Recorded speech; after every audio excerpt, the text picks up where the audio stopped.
लोकतन्त्र र जनताको अधिकार बहालीका लागि प्राण आहुति दिएका शहीदहरूको सम्झनामा आज देशभर शहीद दिवस मनाइएको छ।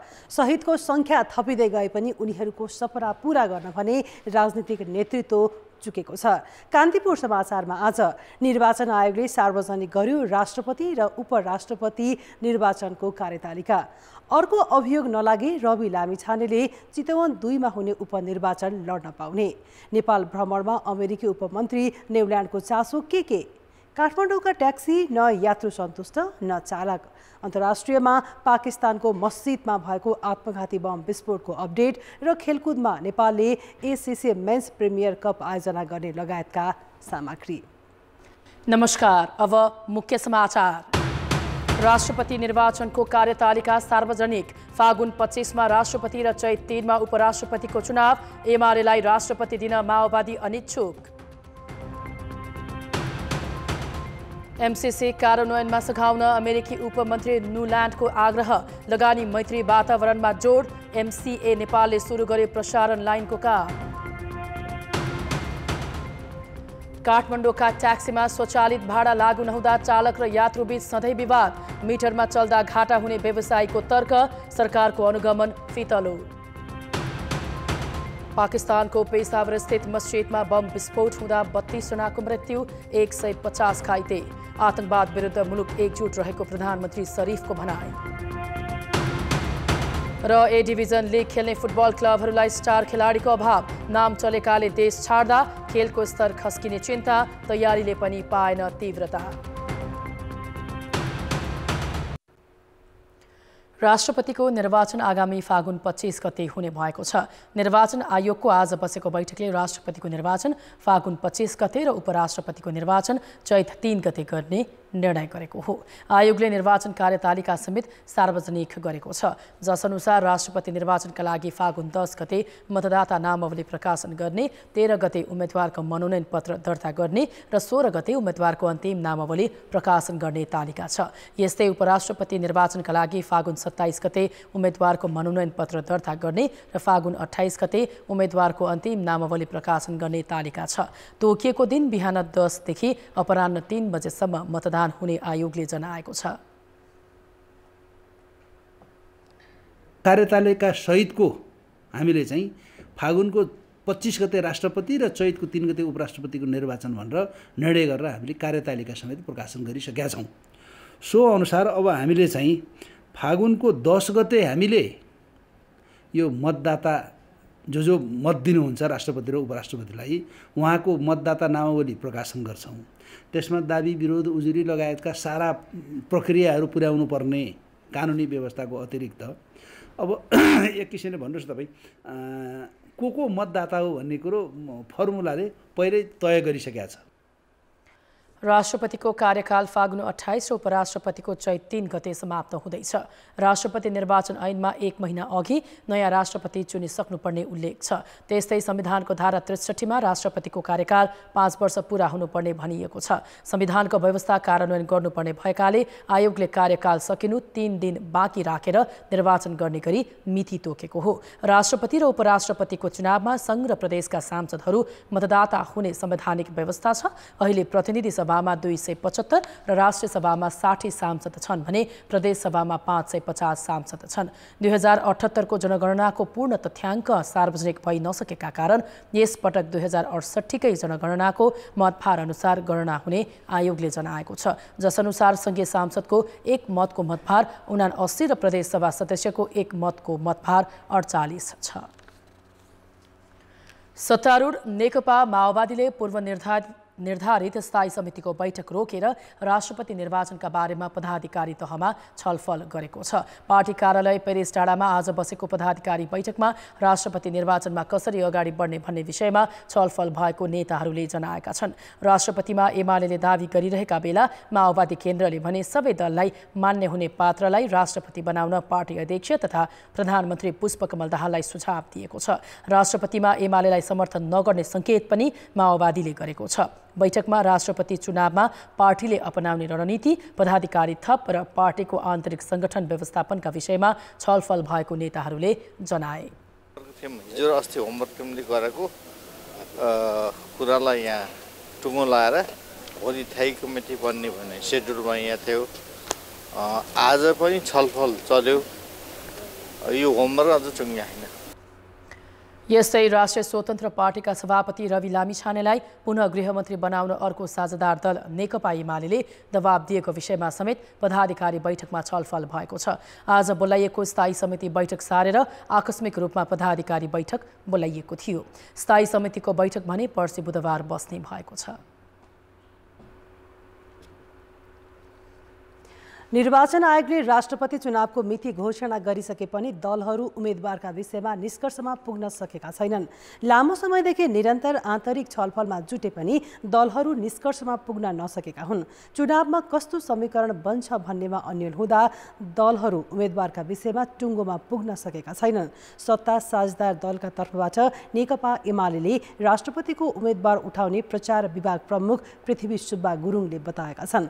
उनले एमालेकै उम्मेदवारलाई नै साझा उम्मेदवार बनाएर अघि बढ्न समेत दाबी गरेका छन्। तर एमाले सहमतिको पात्र को हुन् भन्ने निर्णयमा अझै पुग्न सकेको छैन। उता संसदको सबैभन्दा ठूलो दल नेपाली कांग्रेसले अन्य दलको राष्ट्रपतिबाट संविधानमाथि नै खतरा हुने भएकाले शक्ति सन्तुलनका लागि भए पनि आफ्नो राष्ट्रपति बनाउनु पर्ने भन्दै छलफल भइरहेको प्रवक्ता प्रकाश शरण महतले उल्लेख गरे। आफ्नो उम्मेदवारमाथि सहमति कायम गर्ने गरी छलफल अगाडि बढाउने पनि उनको भनाइ छ। सरकारको नेतृत्व गरेको माओवादी केन्द्रले सहमतिका आधारमा राष्ट्रपति बनाउने भन्दै एमाले भन्दा बाहिरको व्यक्ति खोज्नुपर्ने संकेत गरेको छ। यो विषयमा माओवादी निर्णयमा भने पुग्न सकेको छैन। नेकपा एमालेका महासचिव शंकर पोखरेलले राष्ट्रपति चुनावमा प्रधानमन्त्री पुष्पकमल दाहाल एमालेकै पक्षमा रहेको दाबी गरेका छन्। महासचिव पोखरेलले आज विराटनगरमा प्रधानमन्त्रीको भूमिकामा शंका गर्ने ठाउँ नरहेको तर्क गर्दै अस्थिरता निम्त्याउन कांग्रेसले प्रयास गरे पनि सफल नहुने जिकिर गरे। कांग्रेसले राष्ट्रपतिमा माओवादीको समर्थन रहन्छ भन्नु अस्थिरता निम्त्याउन गरेको चलखेल मात्र भएको पोखरेलको आरोप छ। कांग्रेस प्रतिपक्षी पार्टी भएकाले प्रतिपक्षकै भूमिका निर्वाह गर्न उनले सुझाव दिए। रवि लामिछानेको नागरिकता मुद्दामा सर्वोच्च अदालतले गरेको फैसलाप्रति असन्तुष्टि जनाउँदै उनले न्यायालयको भूमिका निष्पक्ष नदेखिएको टिप्पणी समेत गरे। अमेरिकाले नेपालमा हुने साइबर आक्रमणलाई निरुत्साहित पार्न सहयोग गर्ने भएको छ। नेपालको 2 दिने भ्रमणमा आएकी अमेरिकी राजनीतिक मामिला सम्बन्धी उपमन्त्री भिक्टोरिया न्युल्यान्डले साइबर आक्रमणको सामना गर्दै आएको सिंहदरबारको सर्भर मजबुत बनाउन अमेरिकाले सहयोग गर्ने आश्वासन दिइन्। बलियो व्यवस्थापकीय र साइबर सुरक्षात्मक प्रबन्ध नहुँदा राष्ट्रिय सूचना प्रविधिको केन्द्र अन्तर्गतको एकीकृत डाटा सेन्टरका तथ्याङ्क बारम्बार पाइरेसी तथा ह्याकिङको जोखिममा पर्ने गरेका छन्। यसबाट सेवाग्राही समेत मारमा पर्दै आएको अवस्थामा अमेरिकाले सरकारी सर्भरलाई मजबुत बनाउन सहयोग गर्ने भएको हो। शनिबार पनि साइबर आक्रमणको आशंकामा एकीकृत डाटा सेन्टरको सर्भर 3 घण्टा डाउन गर्दा अधिकांश सरकारी काम कारबाही प्रभावित भएका थिए। आज आयोजित पत्रकार सम्मेलनमा उपमन्त्री न्युल्यान्डले नेपालले छिमेकी मुलुकसँग सहकार्य गर्दा आफ्नो सार्वभौम सत्ता रक्षा गर्ने विषयमा पनि ध्यान दिन सुझाव दिइन्। अमेरिकाले नेपाल र नेपालका छिमेकीसँग स्थिर सम्बन्धको विकास र सुदृढीकरणका लागि काम गरिरहेको उनको भनाइ छ। न्युल्यान्डले मिलेनियम च्यालेन्ज कर्पोरेसन MCC को कार्यान्वयन मार्फत नेपाललाई आर्थिक सहयोग गर्ने प्रतिबद्धता जनाइन्। Millennium Challenge Corporation project in the field of clean energy. We talked about the plan of the government to submit legislation to the Parliament to finalize the transitional justice process and what the United States might be able to do to support implementation thereafter. नेपालको नयाँ सरकारले आर्थिक विकासमा जोड दिनुपर्ने उनले उल्लेख गरिन्। उनले आजै प्रधानमन्त्री एवं माओवादी केन्द्रका अध्यक्ष पुष्पकमल दाहाल, कांग्रेस सभापति शेरबहादुर देउवा, एमाले अध्यक्ष केपी शर्मा ओली तथा परराष्ट्र मन्त्री विमला राई पौडालसँग भेटवार्ता गरिन्। उनले पाटन दरबार क्षेत्रको समेत भ्रमण गरेकी थिइन्। लामो विवादपछि गत वर्ष फागुन 15 गते प्रतिनिधि सभाले 12 बुँदे व्याख्यात्मक घोषणासहित MCC सम्झौता अनुमोदन गर्यो, जसलाई MCC को मुख्यालयले समेत स्वीकारेपछि नेपालमा 23 अन्तर्गतका परियोजनाका काम अघि बढिसकेका छन्। के हुन् MCC अन्तर्गतका परियोजना, कुन चरणमा छन् तिनका काम? नेपाल सरकार र MCC बीच 2074 भदौ 29 गते 50 करोड अमेरिकी डलर बराबरको 5 वर्षे अनुदान सम्झौता भएको हो। कुल लगानी 63 करोड अमेरिकी डलर रहेको यो आयोजनामा नेपाल सरकारको 13 करोड अमेरिकी डलर लगानी रहनेछ। यस अन्तर्गत विद्युत प्रसारण तथा सडक मर्मत सम्हार र सुधारका आयोजना सञ्चालन हुनेछन्। तीमध्ये 315 किलोमिटर लामो 400 केबी क्षमताको प्रसारण लाइन तथा 3 वटा सब स्टेसन निर्माणको प्रशासनिक काम सुरु भएका छन्।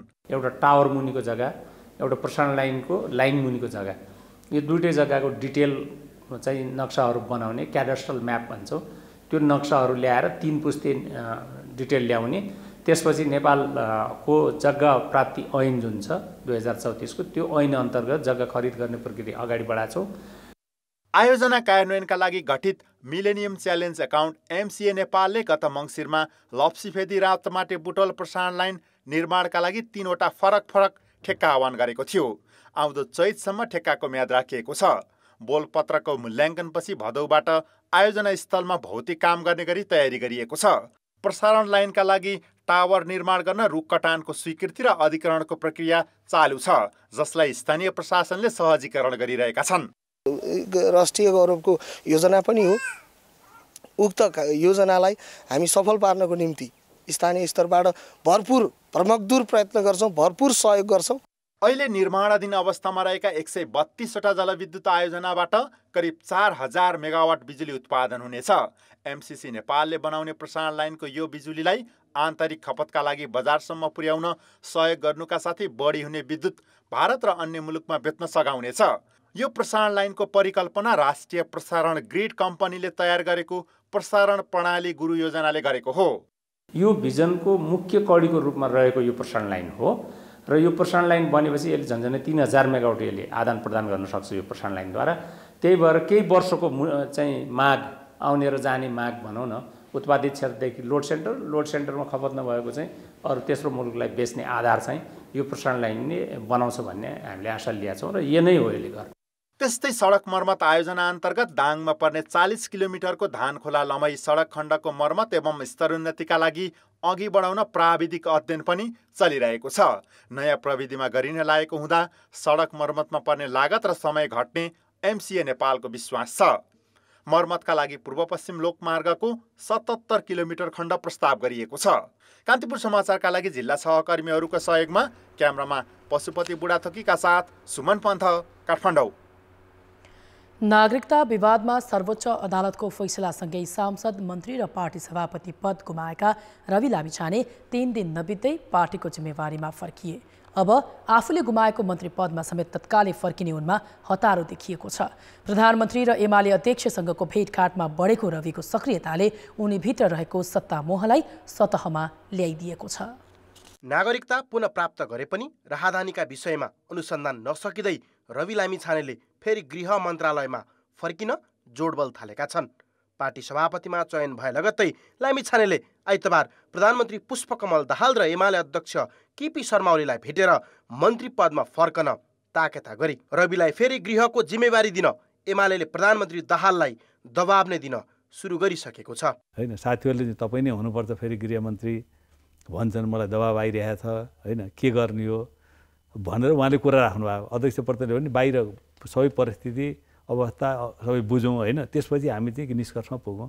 लामिछानेलाई मन्त्री बनाउन ढिलो गर्दा सत्ता गठबन्धनमा समस्या आउने र राष्ट्रपति चुनावमा पनि असर पर्न सक्ने त्रासका कारण एमाले नेताहरू रविलाई फेरि गृहमन्त्रीको साँचो जिम्मा लगाउने पक्षमा उभिएका हुन्। कानुनी हिसाबले हेर्दाखेरि चाहिँ अब सांसद नभएको मान्छे पनि संविधान त कानुन त 6 महिना चाहिँ मन्त्री बन्ने अधिकार राख्दछ।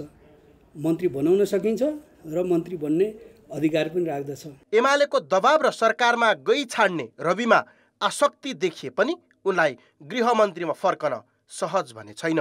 रविलाई तत्काल मन्त्री बनाउँदा नैतिकताको प्रश्न उठ्ने राजनीतिक र कानुनका जानकारहरूको सुझाव छ। गृह मन्त्रालय हामीलाई चाहिन्छ, उहाँलाई नै चाहिन्छ। उहाँले संसद नभए किन गृह मन्त्रालय लिनु? उहाँले हिजो जुन कुरीतिको लागि उहाँले मिडियामा बसेर अरूलाई गाली गर्नुहुन्थ्यो, जुन कुरीति यस्तो गलत भयो, यो किन बनाएको, यस्तो किन गरेको, त्यही काम आफू गर्दाखेरि ठिक कसरी हुन्छ?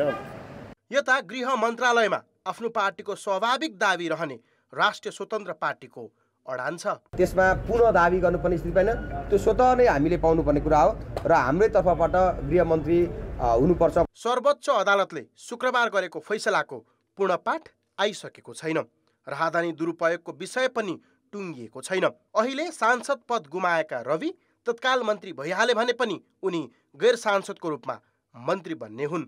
सुशासन र नैतिकताको कुरा गर्दै राष्ट्रिय राजनीतिमा उदाएका नयाँ दलका नेताले नै सुशासनको खिल्ली उडाउँदै गैर सांसदलाई मन्त्री बनाउन कत्तिको सुहाउला। सांसद नभएकै अवस्थामा मन्त्री बन्ने रविको हतारोले पुरानै दलको सत्ता मोहलाई सम्झाइदिएको छ।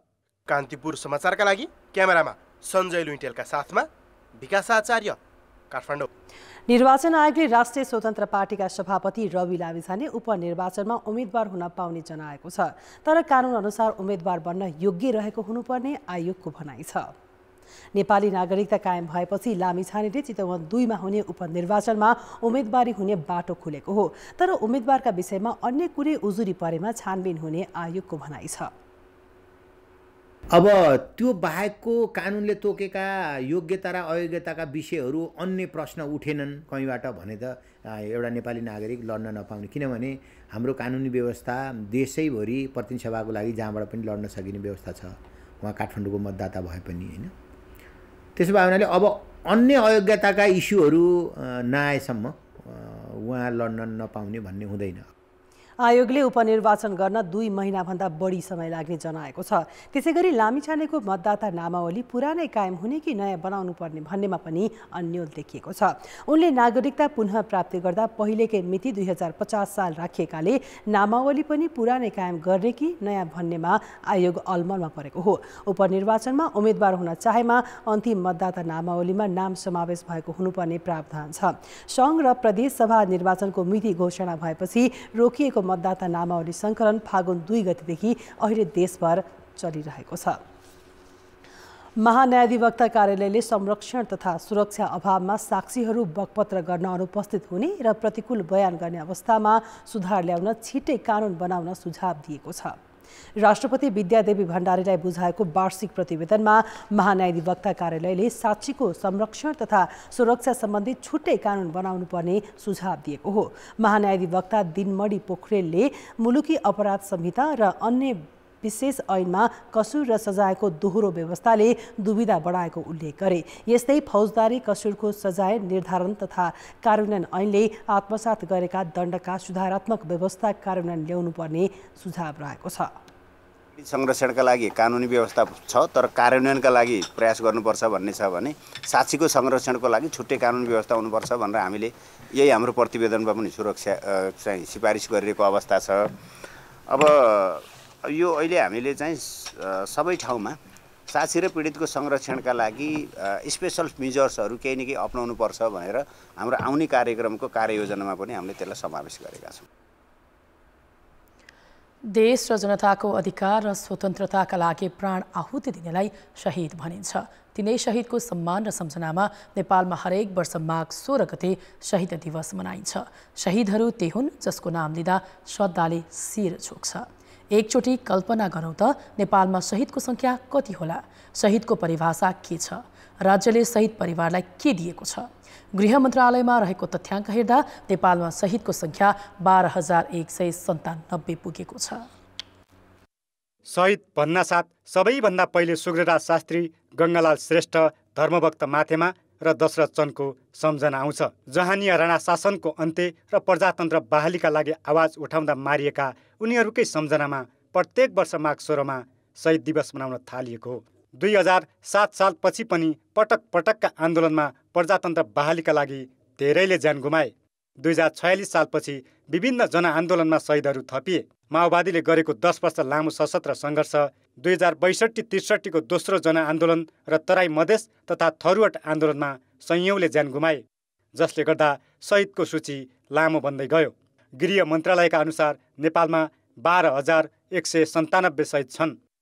अब हाम्रो जुन सुरुमा लखन थापा शहीद भनेर भनेको छ, उहाँदेखि अहिलेसम्म हेर्दाखेरि 12,197 जना शहीदहरूको चाहिँ हाम्रो अभिलेख भेटिन्छ। सरकारले लखन थापालाई पहिलो शहीद मानेको छ भने पछिल्लो पटक 2077 चैत 23 गते झापाका डिल्ली गौतम र लक्ष्मी पाण्डे शहीदको सूचीमा थपिएका छन्। माओवादी द्वन्द्वमा मारिएका मध्ये 9,207 जनालाई पटक पटक गरी शहीद घोषणा गरिएको छ। यो सूचीमा माओवादी र राज्य दुवै पक्षबाट मारिएका व्यक्तिलाई समावेश गरिएको छ। शहीद घोषणा भनेको चाहिँ विशुद्ध राज्यको अब महत्त्वपूर्ण परिवर्तनको संवाहकको व्यक्तित्वको रूपमा हुनुपर्ने हो।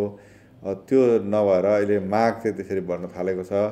त्यो भएकोले शहीदको घोषणाको मापदण्ड तयार गर्नुपर्छ भनेर पहिले विभिन्न आयोगहरू पनि गठन भए, तर आयोगहरूको चाहिँ भनौँ न सिफारिस केही आएको पनि जस्तो लाग्छ मलाई। अलि अगाडि नै गठन भएका थिए। ती सिफारिसहरू अहिले कार्यान्वयनको क्रममा पनि छैनन्।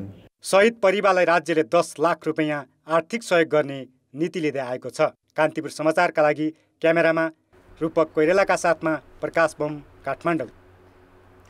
अब जनताको आवाज हामीले आज 7 प्रदेशमा सोधेका छौँ। तपाईँले शहीदलाई कसरी सम्झनुहुन्छ? जनताको आवाज। ती शहीदहरूको सपना साकार पार्नु प्रत्येक नेपालीको कर्तव्य हो। उहाँ नहुँदा हाम्रो नेपालको विकास हुन्थेन, हामीहरू अगाडि बढ्थेन। तिनीहरूको बलिदानलाई आफ्नो मनमा राख्दै हामीले पनि देशको लागि केही गर्न सक्नुपर्छ। ती शहीदहरूकै कारण यो देश यहाँसम्म पुगेको छ भन्ने लाग्छ मलाई। ठुलो त्याग बलिदान गर्नुभएको हुनाले त्यहाँहरूलाई सम्झिन चाहन्छु। इमान्दारीतापूर्वक काम निर्वाह गर्यौँ भने उनीप्रतिको सम्मान हुन्छ। र हामी महिलाहरूलाई अधिकार प्राप्त गरिदिनु भएको छ, त्यही कारणले उहाँ शहीदहरूलाई म सम्झन चाहन्छु। राष्ट्रले चाहिँ सोचे जस्तो चाहिँ शहीदले देखेका सपनाहरू पुरा भए जस्तो देख्दैन। जुन उद्देश्यले उहाँ शहीद बन्नुभएको त्यो उद्देश्य अहिलेसम्म पुरा हुन सकेको छैन। योगदानलाई, उहाँहरूको बलिदानलाई चाहिँ हामीले सम्मान र कदर गर्नुपर्छ र त्यही अनुरूप हामी हिँड्नुपर्छ। उहाँहरूको कन्ट्रिब्युसन चाहिँ हाम्रो देशको लागि एकदमै अविस्मरणीय बनेको छ। उहाँले आफ्नो चाहिँ जीवनको आहुति दिनुभएको छ। उहाँहरूप्रति सम्मान प्रकट गर्न चाहन्छु। देश र जनताको लागि आहुति दिनुभएकै कारणले गर्दा त्यो एउटा प्लेटफर्म बन्यो र हामीलाई काम गर्नको लागि सहज भएको छ। लोकतन्त्र र प्रजातन्त्र प्राप्तिको लागि जुन गर्नुभयो त्यसको लागि पनि एकदमै सम्मान गर्न चाहन्छु। शहीद परिवारहरूले एउटा स्मरण गर्दाखेरि मलाई लाग्छ उहाँहरूले पाउनुपर्ने न्याय पाउनु भएको छैन।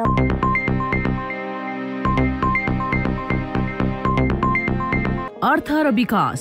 दाताहरूसँग छलफल गरेर अनुदान भित्राउन राजनैतिक नेतृत्व र कर्मचारी तन्त्र असफल हुँदा अनुदान भित्रने क्रम घट्दै गएको छ। तिर्न नपर्ने यस्तो अनुदान घट्दै जाँदा वैदेशिक ऋणको आकार भने प्रत्येक वर्ष बढिरहेको छ। यो वर्ष 55 अर्ब अनुदान लिने लक्ष्य लिएको सरकारले आधा वर्ष बित्दा समेत जम्मा 8 अर्ब मात्रै पाएको छ। सरकारले चालु आर्थिक वर्षमा 17 खर्ब 93 अर्ब 83 करोडको बजेट बनाएको छ। यस्तो खर्च बेहोर्न 12 खर्ब 40 अर्ब 11 करोड राजस्व उठाउने लक्ष्य लिएकामा वैदेशिक अनुदान भने 55 अर्ब भित्राउने लक्ष्य छ। तर अहिलेसम्म जम्मा 8 अर्ब मात्रै भित्रिएको छ। यही बजेटको खर्च बेहोर्न 2 खर्ब 42 अर्ब बाह्य ऋण लिने लक्ष्य राखिएकोमा अहिलेसम्म 17 अर्ब भित्रिसकेको छ।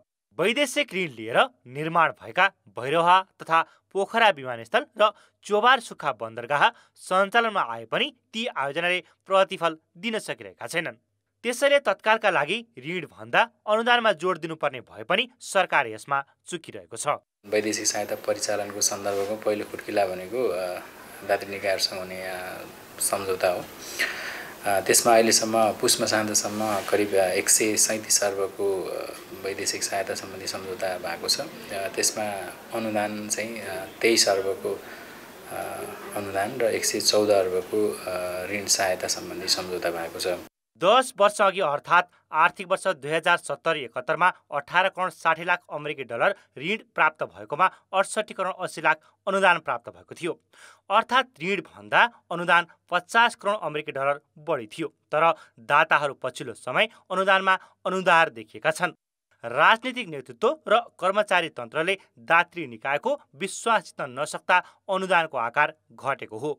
ऋण लिएर सुरु भएका आयोजनाबाट प्रतिफल दिलाउन नसकेको अवस्थामा र ऋणको आकार पनि अर्थतन्त्रको 41% हाराहारीमा पुगेकाले अहिले अनुदानमै जोड दिनुपर्ने विज्ञ बताउँछन्। बढी तपाईँको बार्गेनिङ गरेर आफ्नो चाहिँ हितमा अथवा अर्थतन्त्रको हितमा जुन परियोजना ल्याउने हो त्यसले बढी फाइदा दिने गरिकन डिजाइन गर्ने र अनि अनुदान ल्याउने हो भने मलाई लाग्छ अनुदानै हाम्रो लागि चाहिँ लाभप्रद हुन्छ। ऋणको दायित्व हुन्छ र हामीले देखिरहेका छौँ। अहिले अझ हेर्दाखेरि के देखिन्छ भन्नुहुन्छ भने पहिले आन्तरिक ऋणको अंश अलिकति बढी थियो। अहिले पछिल्लो कालमा आएर तपाईँको आन्तरिकभन्दा बाह्य ऋणको अंश बढेको छ। अनुदानको आकार बढाउन राजनीतिक नेतृत्वले दाताको विश्वास जित्नुपर्ने त छँदैछ। ऋणबाट अघि बढाइएका आयोजनालाई प्रतिफल दिने गरी सञ्चालन गर्न पनि उत्तिकै खाँचो छ। कान्तिपुर समाचारका लागि क्यामेरामा राजेन्द्र महर्जनका साथमा सुदिल पोखरेल, काठमाडौँ। अब अन्तर्राष्ट्रिय समाचार। पाकिस्तानको पेशावर स्थित एउटा मस्जिदमा बम आक्रमण हुँदा 32 जनाको मृत्यु भएको छ। दिउँसोको प्रार्थनाको समय पारेर भएको आक्रमणमा 150 जना घाइते भएका छन्। आक्रमणपछि मस्जिदको अग्रभाग नै क्षतिग्रस्त भएको थियो। भग्नावशेषमा कैयौँ पुरिएको आशंका गरिएको छ।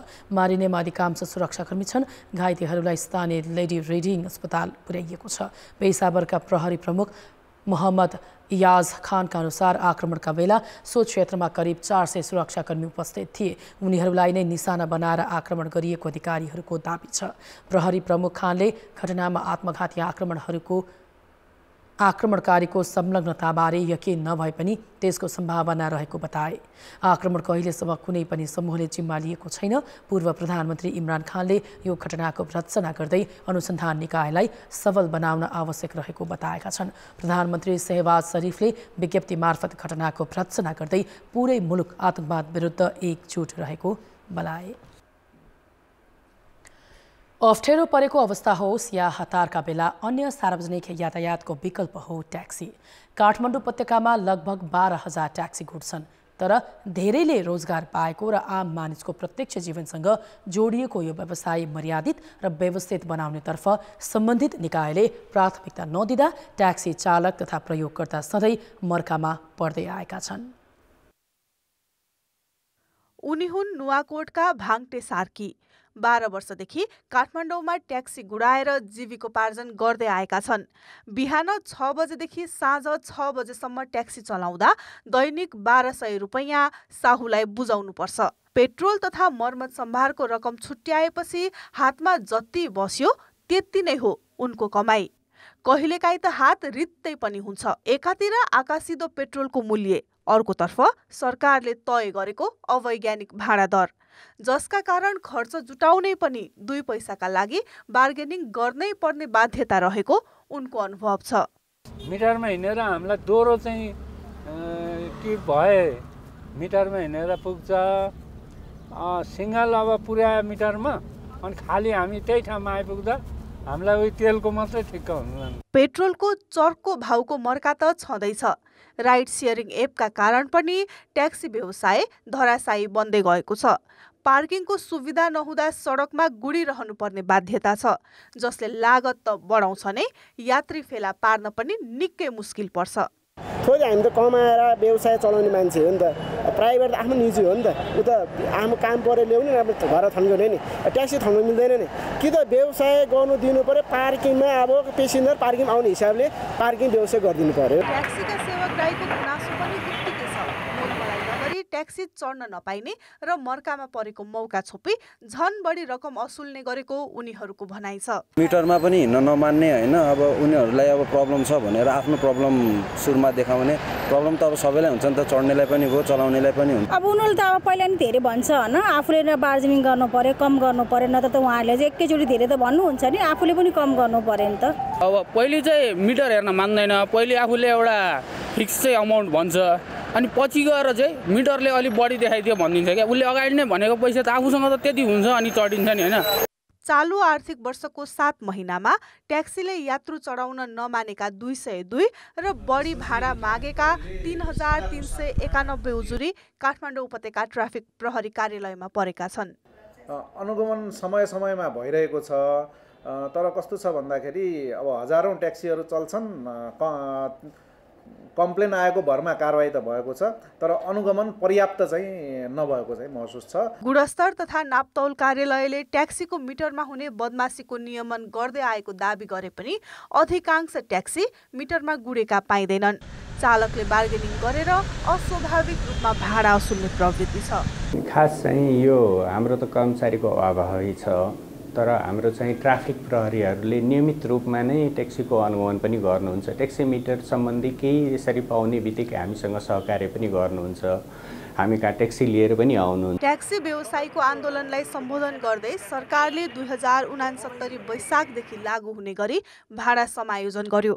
सो अनुसार 12,000 ट्याक्सी मध्ये 8,000ले मात्रै भाडा समायोजन गरेका छन्। बढी भाडा असुल्ने ट्याक्सीमाथि सरकारी अनुगमन नहुँदा सर्वसाधारण भने मर्का सहेरै महँगोमा ट्याक्सी चढ्न बाध्य छन्। कान्तिपुर समाचारका लागि क्यामेरामा पशुपति बुढाथोकीका साथ सृजना बास्तोला, काठमाडौँ। अब जनमतको अन्तिम परिणाम। जनमतमा हिजो हाम्रो प्रश्न थियो, मिटर ब्याजी पीडितलाई न्याय दिन किन ढिलाइ भइरहेको होला? ए, कानुनी अस्पष्टता, बी, सरकारी ढिलासुस्ती र सी, गरिबप्रति असंवेदनशील। जनमतको अन्तिम परिणाम यस्तो छ, ए, कानुनी अस्पष्टतामा 24%, बी, सरकारी ढिलासुस्तीमा 20% र सी, गरिबप्रति असंवेदनशीलमा 56% मत प्राप्त भएको छ। अब आजको प्रश्न। जनमत। ट्याक्सी भाडा विवाद किन समाधान हुन नसकेको होला? ए, सरकारको लाचारै, बी, व्यवसायको मनपरी र सी, कमजोर कानुन। जनमतको अन्तिम परिणाम भोलि साँझ 8 बजेको कान्तिपुर समाचारमा प्रसारण गर्नेछौँ। कृपया न्युज स्पेस एबी वा सी टाइप गरी 34001मा SMS गरी आफ्नो मत व्यक्त गर्नुहोला। खेलकुद समाचार। कान्तिपुर खेलकुद समाचारमा स्वागत छ। नेपाल क्रिकेट सङ्घ क्यानको कार्यसमिति बैठक भोलि बस्दैछ। बैठकका लागि T20 लिगको समीक्षा मुख्य एजेन्डा तय गरिएको छ। भोलि पोखरामा बस्ने कार्यसमिति बैठकका लागि आधा दर्जन बढी एजेन्डा तय भएको सचिव प्रशान्त मल्लले जानकारी दिए। क्यानले पहिलोपटक आयोजना गरेको फ्रेन्चाइज T20 लिग फिक्सिङ र अन्य विवादमा आएपछि कार्यसमितिका सदस्य तथा पदाधिकारी नै आरोप प्रत्यारोपमा उत्रिएका छन्। सोमबिलामा सहित 7 केन्द्रीय सदस्यले अध्यक्षसहित पदाधिकारीको राजीनामा माग गरेका छन्। बैठकमा सचिव प्रशान्त मल्लको प्रतिवेदनमाथि छलफल हुनेछ। नेपालले खेल्ने अन्तर्राष्ट्रिय प्रतियोगिता र नेपाली टिमको विश्व क्रिकेट लिग 2 को प्रदर्शन पनि बैठकको एजेन्डा तय छ। लिग 2 का 12 खेल खेल्न बाँकी रहँदा नेपालले 9 खेल नजितै एकदिवसीय मान्यता गुम्ने खतरा छ। यस्तै सन्दीप लामिछानेको निलम्बन फुकुवाको विषयमा पनि कार्यसमिति बैठकमा छलफल हुनेछ। जबरजस्ती करणीको आरोप लागेपछि क्यानले कप्तान समेत रहेका सन्दीपलाई निलम्बन गरेको थियो। हाल धरोटीमा रिहा भएका सन्दीपलाई राष्ट्रिय टिममा फर्काउने क्यानको मनसाय छ। नेपालले एसीसी मेन्स प्रिमियर कप आयोजना गर्ने भएको छ। एसिया कपको छनौटका रूपमा रहेको प्रतियोगिता आयोजना नेपालले गर्ने निश्चित भएको नेपाल क्रिकेट सङ्घ क्यानले बताएको हो। नेपालसहित प्रिमियर कप आयोजनाका लागि UAE, कतार र मलेसियाले पनि दाबी पेश गरेकोमा आयोजनाको अधिकार एसीसीले नेपाललाई दिएको क्यानको भनाइ छ। आगामी अप्रिलमा हुने प्रतियोगिता किर्तिपुर स्थित टियु मैदान र मुलपानी मैदानमा हुनेछ। खेल 50 ओभरको खेलाइनेछ। समूह एमा नेपाल, UAE, कुवेत र कतार छन्। समूह बीमा ओमान, हङकङ, सिङ्गापुर र मलेसिया छन्। 2 टिम च्यालेन्जर्स कपबाट आउनेछन्। प्रिमियर कपको उपाधि जित्ने टिम एसिया कपका लागि छनौट हुनेछ। ODI फर्मेटको एसिया कप सेप्टेम्बरमा पाकिस्तानमा हुने तालिका छ। भारतले पाकिस्तान जान अस्वीकार गरे तटस्थ भूमिमा प्रतियोगिता हुने सम्भावना पनि छ। यसअघि नै भारत, पाकिस्तान सहित अफगानिस्तान, बङ्गलादेश र श्रीलङ्का छनौट भइसकेका छन्। नेपालले आगामी फागुन 2 गते घरेलु मैदानमा विश्व क्रिकेट लिग 2 अन्तर्गत नामिबिया र स्कटल्यान्डसँग सिरिज खेल्दैछ। त्यसका लागि क्यानले प्रारम्भिक चरणमा 28 खेलाडीलाई बन्द प्रशिक्षणमा बोलाइसकेको छ। नियुक्ति प्रक्रिया पूरा नभए पनि भारतीय प्रशिक्षक मोन्टी देसाईले अभ्यास सुरु गरिसकेका छन्। नेपाली फुटबल यतिखेर फागुन 19 मा सुरु हुने शहीद स्मारक ए डिभिजन लिगको तयारीमा छ। तर अघिल्लो लिग खेलेका 30 भन्दा धेरै स्टार खेलाडीले मुलुक छोडेपछि लिग खेल्न लागेका 14 वटा क्लब अलमलमा छन्।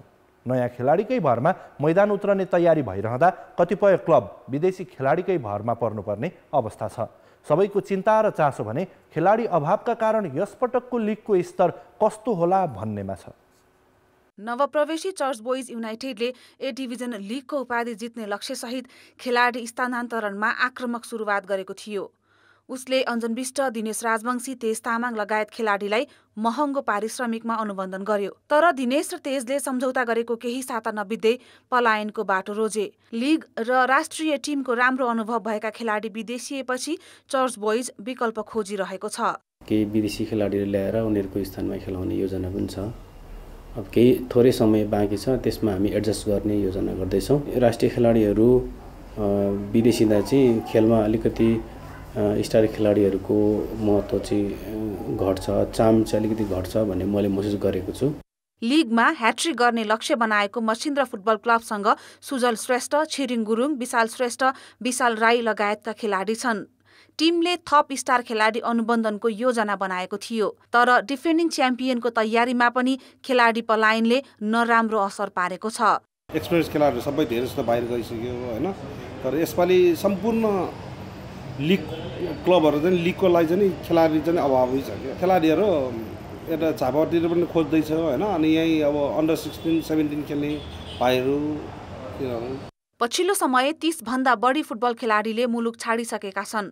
स्थानान्तरणका लागि रोजेर खेलाडी नपाउँदा लिगको तयारीमा क्लबलाई अप्ठ्यारो परेको छ। अघिल्ला लिगमा 40-50 जनासम्म खेलाडी दर्ता गर्ने र 20 जनासम्मले नियमित खेल्ने गरेको उदाहरण छन्। विदेशी कोटामा पनि 4 खेलाडी अनुबन्ध हुँदा क्लबलाई रोजी छाडी स्थानान्तरणको अवसर थियो। तर अहिले क्लबले दर्ताका लागि भने जस्तो खेलाडी नै नभेटेको बताएका छन्।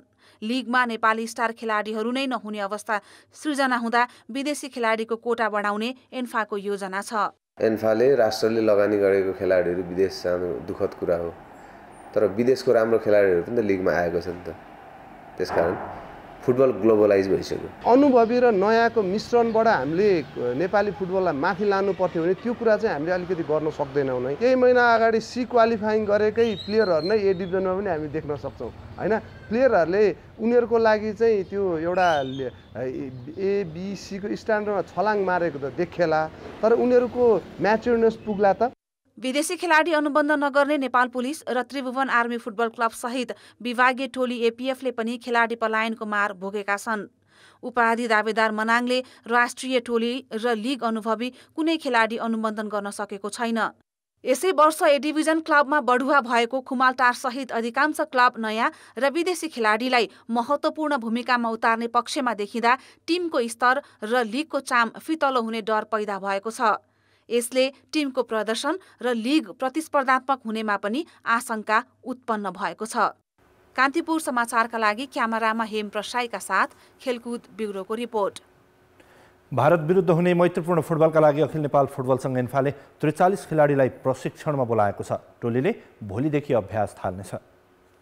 प्रशिक्षक अनन्तराज थापाले प्रारम्भिक टोलीमा 5 गोलरक्षक, 14 डिफेन्डर, 14 मिडफिल्डर र 10 फरवार्डलाई समेटेका छन्। नेपालले भारतसँग फागुन दोस्रो साताभित्र 2 मैत्रीपूर्ण खेल्नेछ। भारतीय फुटबल फेडरेसनले यकिन मिति भने तोकिसकेको छैन।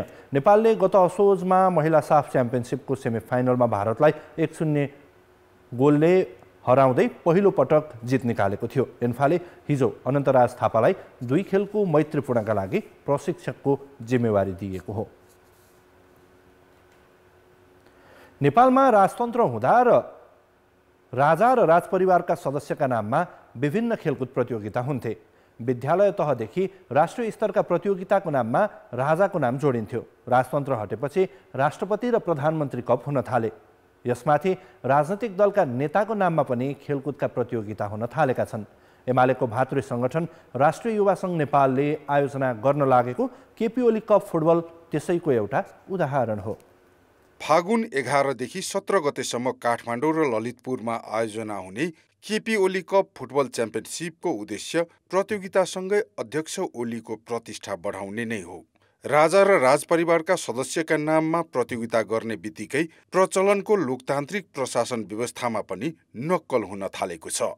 भारतीय प्रधानमन्त्री नरेन्द्र मोदीको नाममा गुजरातमा विश्वकै ठूलो क्रिकेट रङ्गशाला बनेको छ।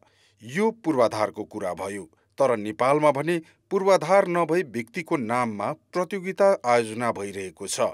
नेतृत्वले प्रतियोगितामा भन्दा भौतिक पूर्वाधारमा चासो देखाउँदा सही अर्थमा खेलकुदको विकासमा योगदान पुग्ने जानकार बताउँछन्। इन्स्ट्यान्ट उहाँले जो गर्नुभयो, इन्स्ट्यान्ट यसको चाहिँ एडभर्टिजमेन्ट भयो, नेताजीको आहा भयो, सक्यो। यसको कुनै दिगोपन छैन। लङ चाहिँ टर्म पोलिसी छ, न सर्ट टर्म पोलिसी छ। भोलि शेरबहादुर देउवा अथवा पुष्पकमल कप भनेर ढिलो चाँडो त हुन्छ नै, हामीले सुरुवात गरेन हो।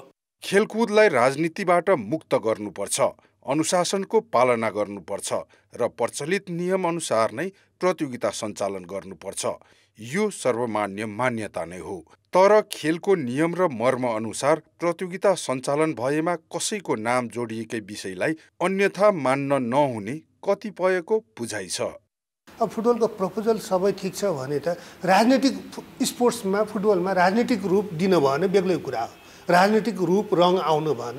तर विशुद्ध फुटबल नाम मात्र राखेर विशुद्ध फुटबलको कार्यक्रम गर्छ भने चाहिँ होइन एन्फाले स्वीकृति दिँदा चाहिँ खासै फरक नपर्ला जस्तो लाग्छ। पार्टीका अध्यक्ष ओलीको नाममा प्रतियोगिता आयोजना गर्न लागेको युवा सङ्घले केपी ओली फुटबल क्लब नै स्थापना गर्ने योजना बनाएको छ। एकाडेमीमा प्रशिक्षण सञ्चालन गर्ने र क्षमतावान खेलाडी उत्पादन गर्ने सङ्घको सोच छ। पहिला पोटेन्सियल चाइल्ड चिल्ड्रेनहरूको हामी सानो उमेरदेखि खोजी गर्ने र उहाँहरूलाई त्यही किसिमले ट्रेन गर्दै अगाडि बढाउने र एउटा उत्कृष्ट खेलाडी नेपालभित्रैकै हाम्रो नेपाली मेसीहरू नेपाली एम्बाप्पेहरू जन्माउने र उनीहरूलाई प्रवर्धन गर्ने अभियानमा लाग्ने गरी एउटा केपिएफसी कन्सेप्ट हामीले अगाडि बढाइरहेका छौँ। पूर्व प्रधानमन्त्री ओली एमालेका अध्यक्ष हुन्। नेपाली राजनीतिमा उनको प्रभाव छ, यसमा दुई मत छैन। तर उनकै नाममा 10 लाख पुरस्कार राशिको प्रतियोगिता आयोजनाको चर्चाले खेल क्षेत्रमा भने तरङ्ग पैदा गरेको छ। अति राजनीतिकरणले थिलथिलो पारेको नेपालको खेलकुद क्षेत्रमा नेताको नाममा प्रतियोगिता गर्नुको सट्टा पूर्वाधारमा ध्यान दिने हो भने नेताहरू कालान्तरसम्म सम्झनामा बस्ने थिए कि? कान्तिपुर समाचारका लागि क्यामेरामा विकास जोशी र राजेन्द्र महर्जनका साथ प्रदीप लेखी, काठमाडौँ। खेलकुद समाचार अहिलेलाई यति नै। अब मौसम सम्बन्धी जानकारी।